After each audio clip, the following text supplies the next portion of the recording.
Est-ce qu'on est bon? On peut démarrer, oui. Bonjour, donc oui, merci d'avoir répondu à notre invitation au niveau de la juridiction marseillaise, donc le parquet, puisque vous le savez, c'est le procureur qui s'exprime, vous faire un bilan sur cette année un petit peu particulière sur Marseille, avec une augmentation très forte des narcomicides et une sorte de bilan en cette fin d'année. Le bilan à la fois en termes d'homicide, de tentatives, mais également un bilan en termes d'arrestations et de poursuites qui ont été engagées, et puis dresser avec vous quelques perspectives pour l'année prochaine, puisque même si vous l'avez constaté depuis quelques semaines, la pression retombe un petit peu, la situation reste naturellement fragile et il va falloir continuer à travailler sur la durée pour lutter contre ce phénomène. Alors, cette année a connu un nombre d'homicides et de tentatives d'homicides volontaires dans le cadre du narco-banditisme à un niveau historiquement jamais atteint. Puisque nous avons eu sur l'agglomération marseillaise 51 homicides, mais dont 47 sont liés au narcotrafic sur l'agglomération marseillaise et 123 blessés, dont 118 liés au narcotrafic, donc dans le cadre de tentatives d'assassinat. Alors, pour l'inscrire dans une perspective un petit peu plus de long terme historique, si on peut dire, l'année dernière avait déjà connu une hausse importante du nombre de victimes, avec 33 personnes décédées et 43 personnes blessées. Donc on est dans une aggravation par rapport à un phénomène qui était déjà à un très haut niveau en 2022. Et si on compare aux années précédentes, effectivement, en 2021, nous avions eu à déplorer 26 décès, et en 2020, 20 décès.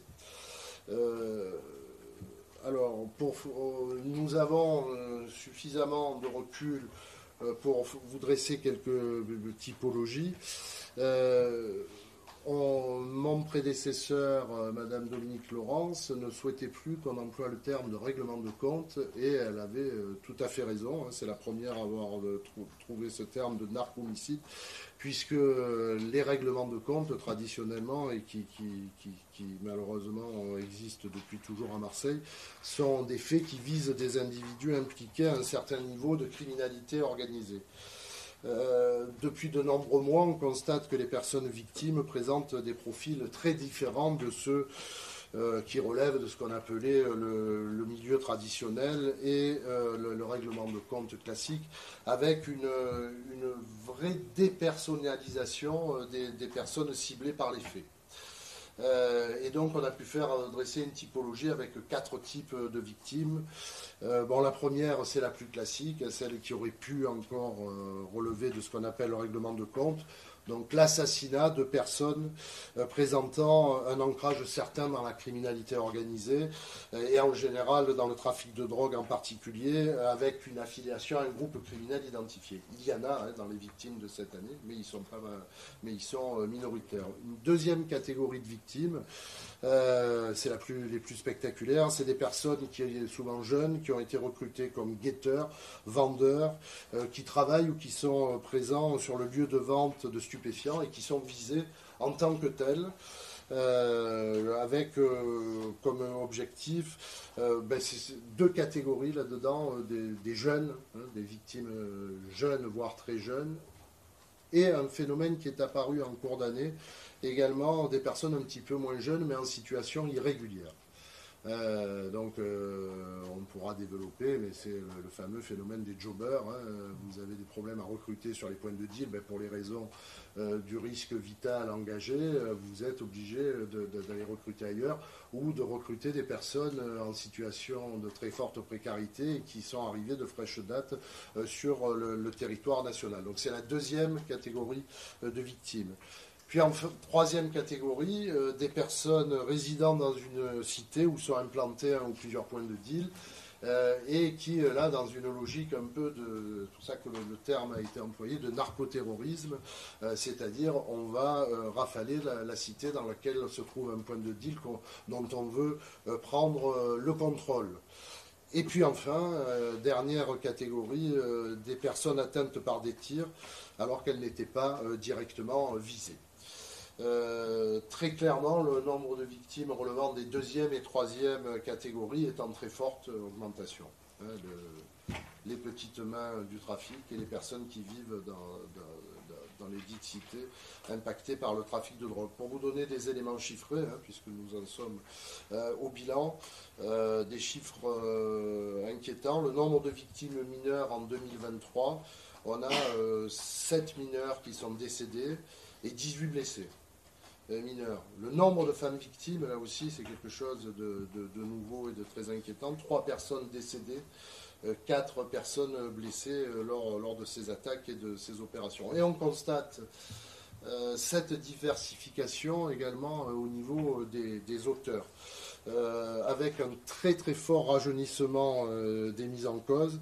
Et avec un deuxième point, ils sont jeunes et logiquement, ils ne sont pas très fortement encore ancrés dans la criminalité. Et pourtant, ils sont poursuivis pour avoir commis l'irréparable. Ainsi, deux individus, je ne citerai pas de nom aujourd'hui, naturellement, mais je veux m'arrêter sur 2 individus interpellés au cours du premier semestre et qui sont susceptibles d'être impliqués dans plusieurs assassinats, sont âgés de 18 et de 19 ans. Sans antécédents en rapport avec la gravité des faits pour lesquels ils sont mis en cause. Et donc là, je peux là aussi vous donner quelques chiffres. Le nombre d'auteurs mineurs mis en examen en 2023 sur des dossiers d'homicide involontaire ou de tentative d'homicide involontaire sont au nombre de 6, ce qui représente 11% des mises en cause, mais surtout 51% des auteurs mis en examen, c'est-à-dire des personnes qui ont été interpellées par la police et qui ont été mises en examen par des juges d'instruction. Donc 51% des auteurs ont entre 18 et 21 ans. Donc si vous prenez dans les auteurs interpellés, entre 14 et 21 ans, ça représente plus de 60% des auteurs mis en examen. Donc nous avons nous connaissons un très fort rajeunissement de ces auteurs. Troisième point un peu saillant, c'est la féminisation des personnes mises en cause. Ça aussi, c'est un phénomène nouveau. 4 femmes mises en examen pour association de malfaiteurs en vue de la préparation de crimes. Auparavant, vous le savez, les femmes, très souvent dans le narcotrafic, jouaient le rôle de nourrices d'argent, de drogue ou d'armes. Parfois intervenaient dans le cadre de processus de recel et de blanchiment. Là, on constate qu'elle semble prendre un rôle plus actif à la fois dans la gestion des points de deal, mais également dans la commandite ou la réalisation ou l'organisation d'assassinats. La question, c'est est-ce que, et c'est un petit peu ça notre analyse, certaines d'entre elles, en tout cas, sont en capacité de remplacer leurs compagnons ou leurs membres de leur entourage fort qui seraient empêchés car étant en fuite ou étant incarcérés. Autre caractéristique, puisque là c'est les seuls noms que je vais citer, puisque maintenant c'est malheureusement entré dans le domaine public, plus de 70% des faits, 73% plus exactement, des faits d'homicide volontaire en bande organisée et de tentatives d'homicide volontaire en bande organisée sont imputables et sont en lien au contentieux entre la DZ Mafia et Yoda. 34 faits sont imputables à la DZ Mafia, 24 faits sont imputables à Yoda, avec une concentration des faits, vous avez pu le constater, entre février et octobre 2023, et un pic très fort au mois d'août, avec 18 faits d'assassinats qui ont été commis dans ce seul mois, et ça impacte une quinzaine de cités de l'agglomération marseillaise, des quartiers nord plus particulièrement, encore plus particulièrement du 14e et du 15e arrondissement, mais également un certain nombre de faits dans la cité de la Caillole, située au sud de Marseille. Alors, nous constatons en cette fin d'année, le dernier fait recensé et imputable à cette guerre remonte au 13 novembre. Donc ça fait 6 semaines où Marseille a connu une accalmie et n'a pas connu de nouvel assassinat. Ce qui ne s'est pas produit depuis le début de l'année. Nous n'avons jamais eu une période aussi longue sans commission. La situation reste très fragile, les analyses peuvent être diverses et variées, et nous restons naturellement très vigilants, mais c'est un point effectivement à prendre en considération quand on avait ce mois d'août où on se demandait comment et quand les choses allaient s'arrêter. Bon, la raison de la lutte et la raison de ces assassinats, c'est évidemment le caractère lucratif des points de deal. Nous savons par les études réalisées à la fois par la police judiciaire et par la photographie que nous donnent les interpellations et les dossiers d'instruction, c'est que les 5 principaux points de vente de Marseille rapportent entre 50 et 80 000 euros de chiffre d'affaires au jour, ce qui veut dire que ça fait 250 000 euros de chiffre d'affaires. Et pour revenir sur ce qu'on a qualifié cette guerre Yoda des aides-mafias, je vous rappelle que c'est parti de la cité de la Paternelle qui est devenue quand même le hub le plus lucratif avec plusieurs points de deal, peut-être avec l'ouverture de la L2 et la situation géographique qui en faisait un point particulièrement intéressant pour des personnes qui se livreraient au narcotrafic. Donc ça c'est, on va dire, le bilan brut des homicides, tentatives, et avec, on a essayé un petit peu de prendre du recul pour comprendre le phénomène en vous donnant un petit peu la sociologie et les causes. Alors, les éléments de réaction des autorités, au premier rang desquels je passe du premier policier de la BST ou de la brigade anticriminalité qui, dans le cadre de la politique de pilonnage, ça va s'en prendre au point de deal, jusqu'aux policiers, naturellement, de la brigade criminelle ou de la BRB, en passant par le parquet de Marseille, qui s'est évidemment très fortement investi sur cette problématique. Et enfin, ceux qui permettent le développement des enquêtes, les magistrats instructeurs spécialisés marseillais.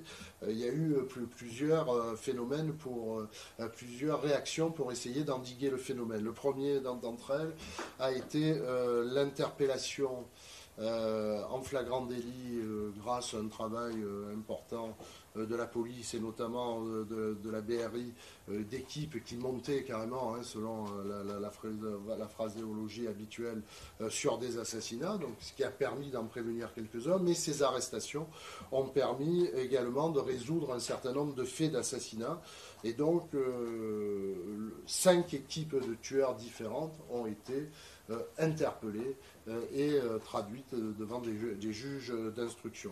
Donc ça, c'est un petit peu, là aussi, réaction policière, adaptation policière, mais phénomène quand même, là aussi, très inhabituel, c'est-à-dire des interpellations en flagrant délit. L'habitude, on fait le flagrant délit sur un voleur de voiture à la roulotte. Là, c'est sur des assassinats, et là aussi, ça peut démontrer l'ampleur du phénomène. Et donc, la police judiciaire se devait de réagir, elle l'a fait. La deuxième chose, et là c'est l'aspect judiciaire qui prend le pas, c'est des interpellations après des enquêtes minutieuses réalisées par la police judiciaire sur commission rogatoire de magistrats instructeurs. C'est d'essayer de ne pas travailler simplement sur l'événement,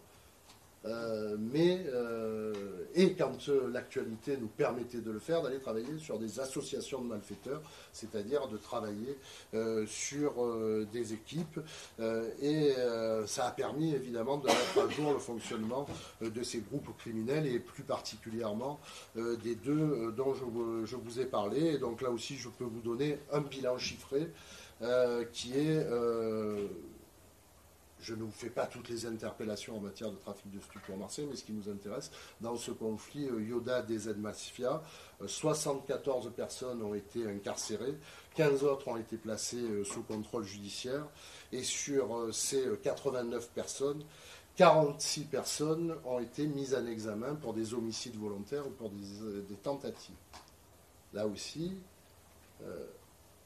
réaction à la hauteur des enjeux, puisque c'est un taux d'élucidation jamais connu par rapport à ce qu'on appelle des règlements de compte. Alors il y a aussi la jeunesse, le caractère peu sécurisé de ces commandos qui montent, certainement, mais il y a également une réaction très forte qui a été mise en œuvre.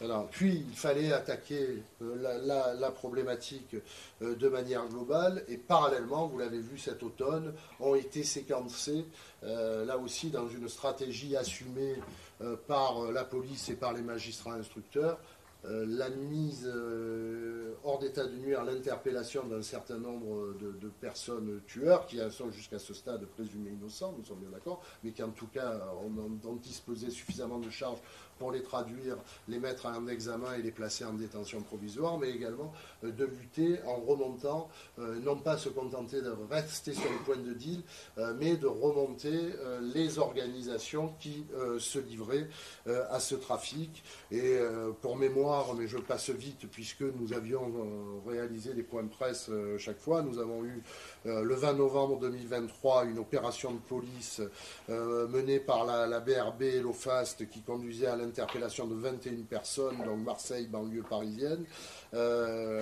pour des faits d'association de malfaiteurs. 28 novembre 2023, l'OFAST menait une vaste opération, 26 personnes interpellées, avec 20 personnes qui étaient déférées. 4 décembre 2023, là on s'attaque aux auteurs avec 5 personnes interpellées dont un mineur, et donc ils vont tous être mis en examen pour des assassinats et des tentatives d'assassinat. Et également, parce que la problématique elle est protéiforme et elle se diffuse, nous avons une juridiction interrégionale spécialisée à Marseille, et évidemment nous nous saisissons des faits en lien avec ce conflit et qui peuvent essaimer sur l'ensemble de l'interrégion, et c'est évidemment la vague d'interpellation qui a été faite sur l'agglomération nîmoise pour l'assassinat du petit Fayed, dont tout le monde se souvient, le 21 août 2023. Alors là aussi, si on doit vous faire un autre bilan, ne serait-ce que sur ce conflit-là, et sur l'aspect trafic, 133 kilos de cannabis ont été saisis dans les opérations menées contre ces deux organisations, 46 kilos de cocaïne, 800 000 euros, étant précisé, là encore, que la valeur des saisies réalisées en matière d'infraction à la législation sur les stupéfiants Marseille entière sur l'année 2023 est de 4,3 millions d'euros. Donc on est à 20% des saisies, ne serait-ce que sur ces équipes-là et ce conflit. Et également, naturellement, nous avons travaillé sur les armes, puisque ces organisations se sont vues déposséder, mais là aussi l'arsenal ne manque pas d'inquiéter, 21 fusils d'assaut, 4 pistolets mitrailleurs, 3 grenades, une bombe artisanale et 11 armes de poing.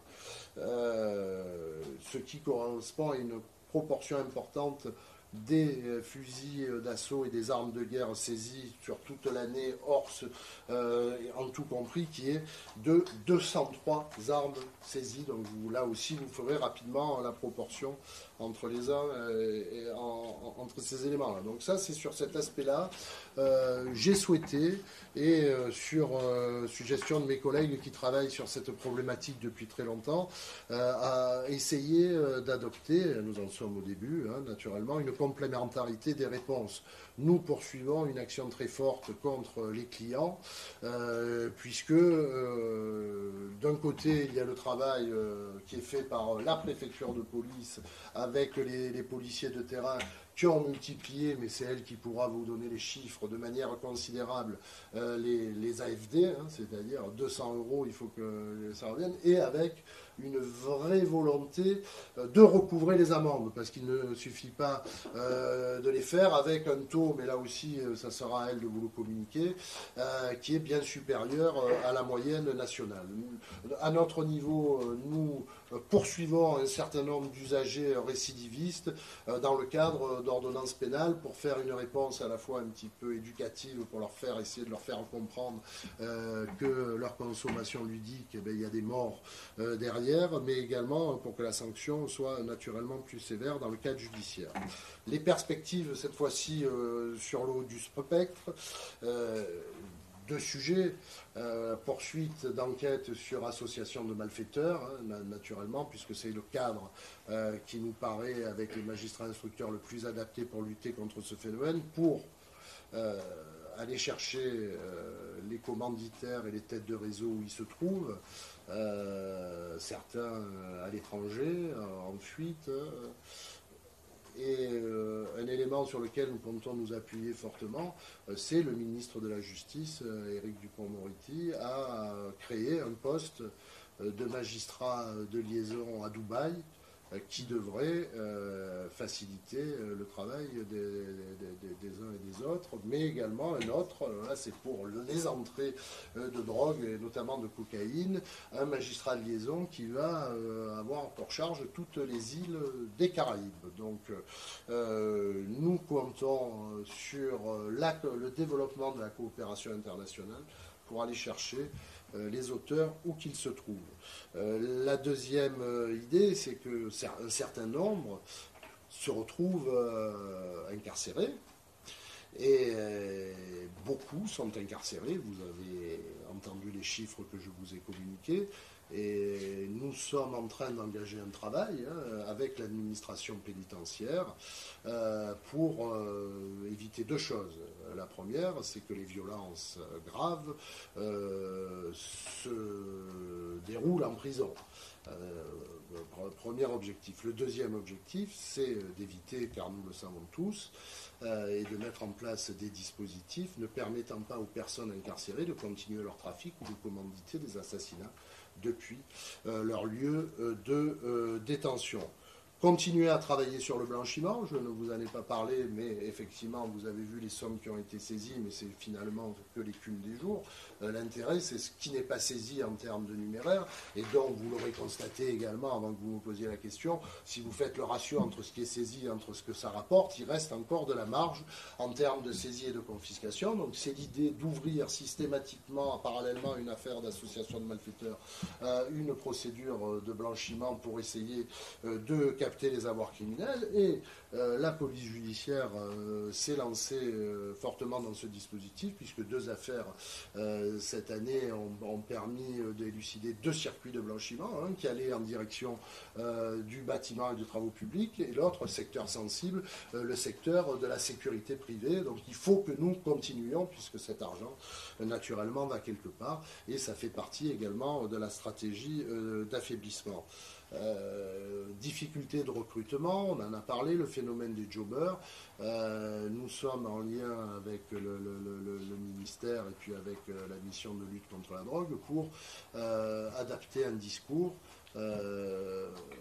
qui va permettre de dissuader à ces jeunes gens croyant vivre l'Eldorado marseillais de se retrouver assassinés sur ces points de deal. Et nous allons essayer de faire de la communication sur Internet, une communication brève, percutante, pour que chacun puisse prendre conscience des dangers qu'il court en venant sur ces points de deal.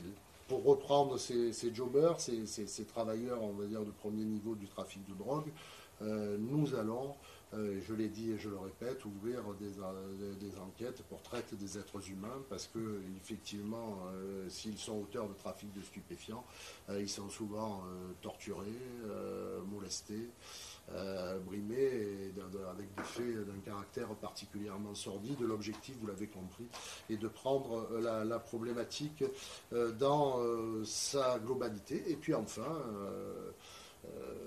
mais c'est une réflexion, c'est de faire des vagues d'interpellations très nombreuses, ce que la police m'a indiqué avec la réforme, puisque cette réforme est sujette à question. Moi, je n'ai pas de commentaire à faire. Nous, on va se lancer à fond dans cette réforme. On va voir comment ça se passe. Peut-être des capacités opérationnelles permettant de montrer des grosses opérations et qui pourront peut-être faire bouger les lignes. Je vous remercie.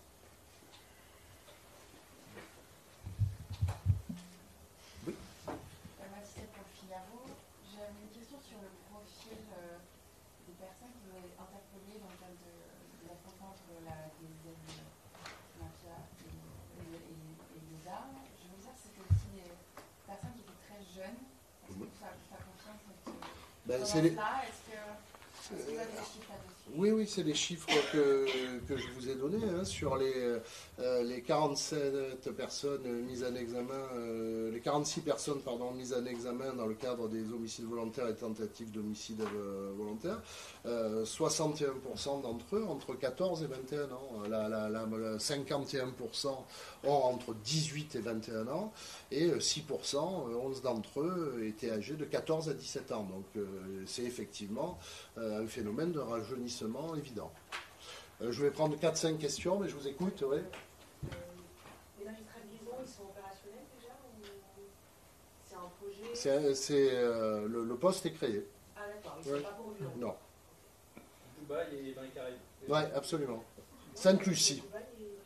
Caraïbes, il sera basé à Sainte-Lucie, mais aura compétence sur... Parce qu'il travaille sur les personnes qui sont déjà incarcérées. On a pu voir que certains commanditaires étaient probablement déjà en prison, des acteurs majeurs du conflit. Quelles sont les pistes pour lutter contre ça? On est déjà au bout de ce qui est permis. Oui. Alors, à législation constante, il va falloir qu'avec l'administration pénitentiaire, nous trouvions effectivement un certain nombre de parades. Nous y réfléchissons. Mais effectivement, c'est ces personnalités-là qu'il convient d'empêcher par le fait de l'incarcération. Est-ce que vous avez une idée de la proportion d'assassinats qui sont commandités depuis la détention? Non. Monsieur le procureur, vous parliez donc d'ouvrir les enquêtes pour traite d'êtres humains. Est-ce que ça concerne également certaines jeunes filles, voire mineures, qui sont prostituées par ces réseaux parallèles, par ces réseaux de trafiquants de stupéfiants? Oui, absolument. On a une très très forte problématique qui est gérée par notre division mineurs famille de jeunes filles, souvent âgées de 13, 15, 16 ans, qui se retrouvent prostituées par ces réseaux de proxénètes. Ça rentre également dans ce cadre-là. Une question pour France 3 Corse. Est-ce qu'il y a un accroissement du trafic de drogue entre Marseille et la Corse? Et si oui, quelles mesures sont mises en œuvre pour endiguer ce trafic? Non, pas d'éléments particuliers pour dire que c'est nécessairement la sphère marseillaise, même si depuis de nombreuses années nous constatons naturellement que la Corse n'étant pas une zone de production, l'importation sur l'île se fait depuis le continent. Est-ce que vous liez la calmie de 6 dernières semaines à un coup de fil qui ont eu lieu début novembre? Alors, je ne veux certainement pas me livrer à la prospective, puisque la situation est particulièrement fragile, et peut-être qu'au moment où on se parle, un assassinat est commis. Mais si on fait une analyse totalement objective de la situation, si vous avez un certain nombre d'auteurs qui se livrent à des règlements de compte et qui sont incarcérés, j'ai encore l'espoir que la mise hors d'état de nuire de certaines équipes permet effectivement de faire retomber la pression. C'est simplement sur le temps long que nous pourrons avoir une analyse plus complète. Mais nécessairement, l'action des uns et des autres a un effet sur la criminalité.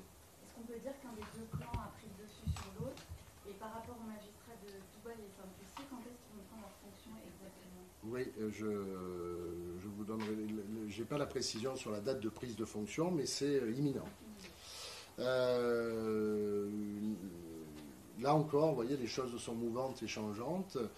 À un moment donné, on pensait qu'une équipe avait pris le dessus sur l'autre, et puis des événements de quelques jours ou quelques semaines pourraient faire dire le contraire. Donc là encore, il est trop tôt pour pouvoir se prononcer définitivement sur cette question. Merci beaucoup.